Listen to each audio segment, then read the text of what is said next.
In this video, we're going to look on the new impressive way to swap faces in photos with using AI.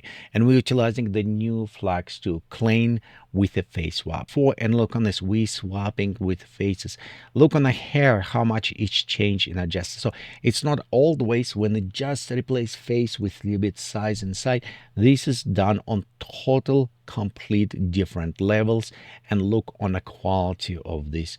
So let's go in this video, see how it's work, where you can get it, all resources to run this on your own ComfyUI. If you like this workflow, if you like the model, say thanks to original creators because they definitely deserve that. Here is workflow, and you can download this workflow by the links down below. It is an Aximog graph, and what we're using, it's a Flux Clay 9.2 face swap. So this is workflow we will base it on. We will do a little bit, very small modifications to this to make fit it better our needs, but it is like it original is here. As well, I recommend just browse around. The person have it very incredible, some workflows, and you can definitely find some very stunning, unbelievable workflows in this area as well. Beside the workflow, we also need to have some models. And if you look right here, we have a basic Flux.2 Klein 9B model. This is, you can download it directly from Hugging Face, links down below, or when you open first workflow Flux.2 Klein, it will download them as well. And as well, it will download some via and will download it clip. And you'll notice right here, we're using Flux.2. We're using Qwen 3B as a clip for our text.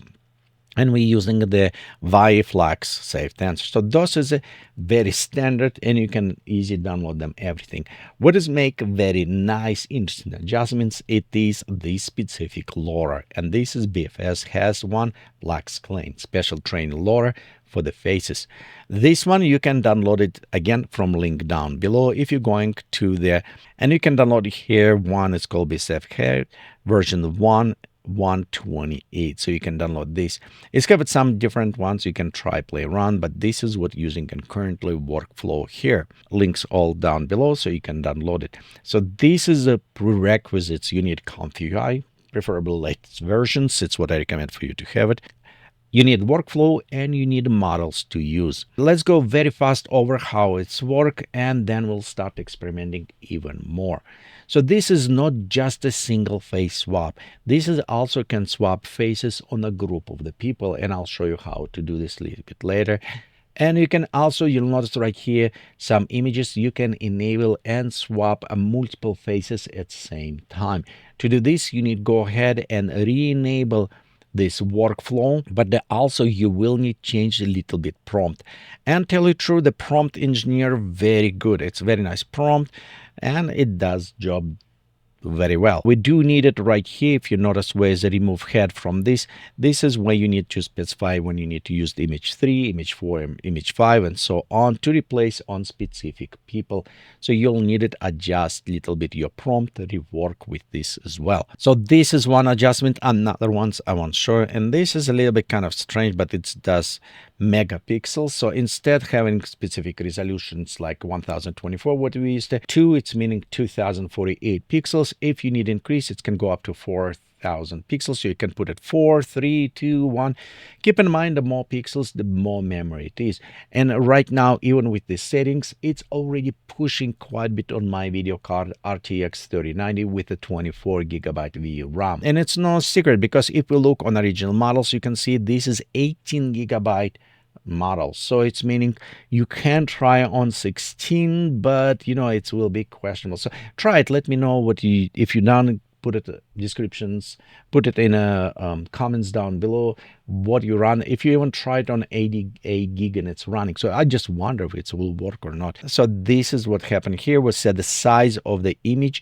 Next, let's go very fast over this. We have a download diffusion clip model. So this is similar. We'll go through our LoRA here and going to special LePainting simpler. We'll look on this in a second. We have to load our image, resizing, scaling if needed, properly size. We have it our encoding decoding running here, and we have it second, it's image reference. So this is our image that we're going to retouch, and next images, it's images that we're going use it for the face replacements. And down below right here, we have our preview mask, or mask that is working when we start using Inpainting. So this seems like all straightforward.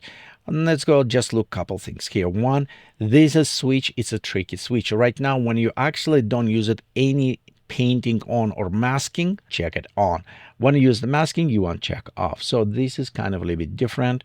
And now we have this LePaint case sampler, which is actually did very nice for image Inpainting we're going to use. First time when you're loading this workflow, you will have two nodes that come red. First LePaint, and another ones will be this image comparison. So what I done, I actually replaced the image comparison that come with a standard from the ComfyUI. Yes, ComfyUI have its own image compare. It's in a beta, but it's still fully working, so I prefer to use it theirs instead. Custom, in this case, it's guaranteed future upgrades. But this one is easy. All what you need to do, if you have it manager, go inside, click install missing nodes. It will find what you're missing, and it's actually installed very easy without any problem. So we can also like LePaint right there. You can see it is installed, the latest version. Because it was a very simple and fast, nice installations. Next, you have also additional options here for you can play a little bit with them. I did play with a little bit with samplers. You know, you're doing good. You can try other ones and see if you find a better combinations on that. After when you're done, you can just adjust, modify clip if you need it. I found whatever here, it's engineered well, the text done very well, and it's work on almost all images with no additional adjustments. Okay, when you're done, just click render, and after this short time, you should have it, your image done right there. Perfect, done. Look on this. I mean, hair like on the shoulders. This is what make stunning. I mean, it is not just a simple face swap. It is perfect embedding together. Well, let's try now, and with a multiple. What if you have many characters, not just one? Okay, let's go ahead right now, try to swap faces in a group of the people, and for this we're going to use it mask. So right here you can see we have an image, and I just generated an AI. This is selfie image, and for example, what if I want to replace the face on the middle? Well, first let's go create a mask for us. We'll go right click, open mask editor, and inside the mask editor we select our tool, and I'm just going all over. Notice I'm also going let's go just like this, closer here, maybe just grab a little bit like this. I think that should work. Okay, let's go ahead and click save. Before we actually run, one thing I want to show you, if we're going up on the top right here, the switch is on, and on it's mean not in painting, so we actually need to click to disable. Well, let's go ahead and click run, and as we click run, you can notice it is generating mask for us, but we need it. And let's look on the result after processing. Here's our output, and let's look actually very good replacement. On the comparison, let's go back here, and this is before and this after. I do like, look on the hair, even right here on the bottom, you see how it's change of the color of matching hair. I mean, this is incredible of the face swapping. I know we had before, but those face swapping just give it like edge of the blurring around, or it's need mask. This is work on a total different level, because all the links to this will be down below. Please say thanks to the creators of original workflow and creators of the nodes that we're using here, and we'll see you next time. Bye.